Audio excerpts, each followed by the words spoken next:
Detroit Become Human shows us the transformation or the change that occurs in androids as they become deviant. Typically, it requires some sort of emotional or traumatizing event to trigger this change.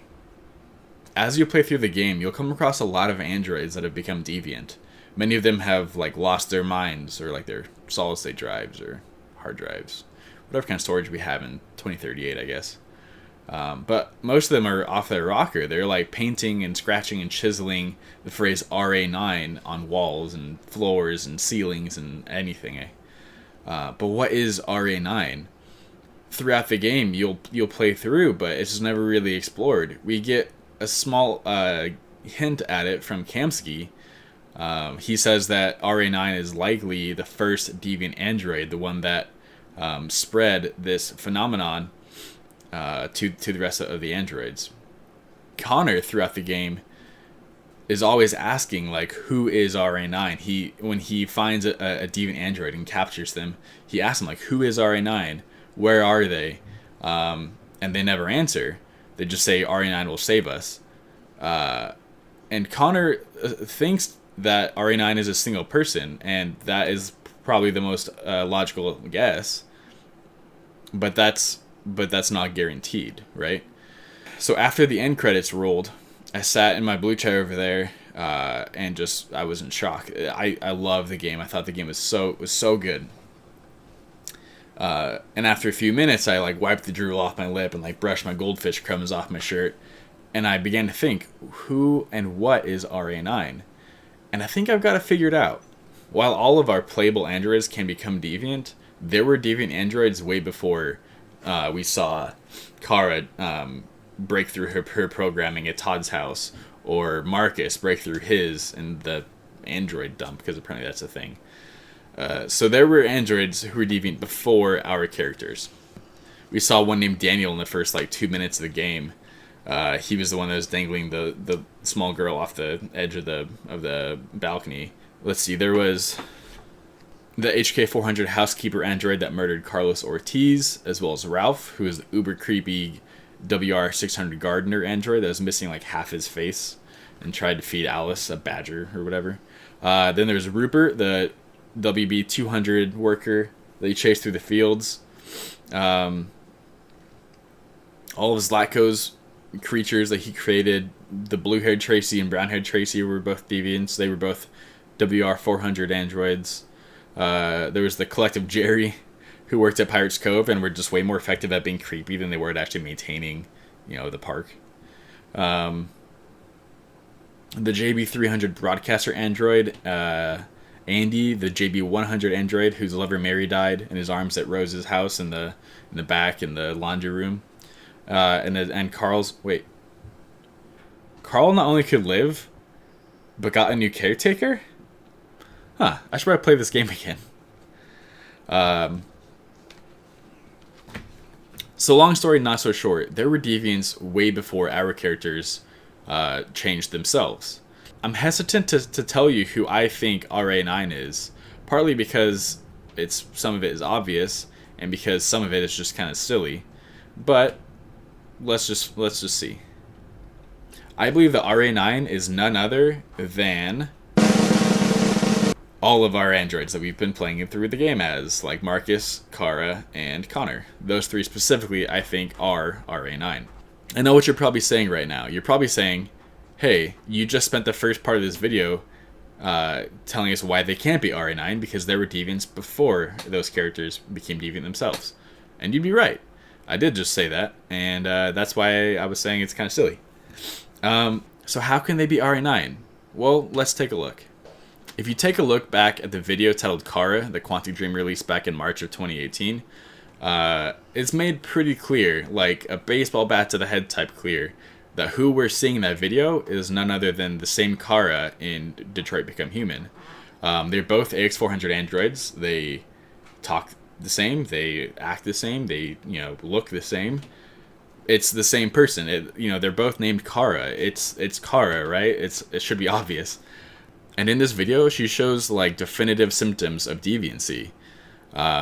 She has emotions. She's self-aware. She has feelings. She believes that she's alive. The tech began to disassemble her for testing and troubleshooting because what in the hell? She's acting like a human. Like, she's acting like a human being. Kara convinces the guy to stop only after she promises not to make a big fuss and to act normal. And then she's packaged up and shipped off like the rest of the AX400 androids. So at this point, we have proof that Kara is the first ever deviant android. If there were previous cases of deviancy before Kara in that video, the tech wouldn't be freaking out about it. He would know what to look for and would check that in his QA process. So now that we've established how Kara ties into being part of rA9, how do Connor and Marcus? Well, let's imagine for a moment that rA9 is more than one person, just for the sake of theorizing. We know that if Kara is reset, like when Todd broke her like several times, her deviancy is reset as well. That's why you have to break through the programming again to save Alice at Todd's house. So while she is the first deviant and is likely the origin of the deviant phenomenon, rA9 has to be more than just Kara, and here's why. What they need is someone to unite them, and that's where Marcus comes in. We know that Marcus is a prototype android developed by Elijah Kamsky for his friend Carl Manfred after he lost the use of his legs. We also know that Connor and Marcus are part of the same line or series of androids, which is made clear by their RK200 for Marcus and RK800 model number for Connor. Marcus is the one that went to Jericho and convinced all of those androids to actually stand up for themselves and fight for their freedom, rather than just hiding in the shadows. What they were doing wasn't being free. What they had wasn't freedom, it was isolation. And it was probably better than the life that they had, but there's definitely room for more. We see him not just convert a few androids, but hundreds, if not thousands. And he does this not just by touching them and interacting with them and, exchanging information, but by even like looking at them from like way across the street, blocks away. He could look at an android and like wave his hand, and they would open their eyes and become deviant, become free.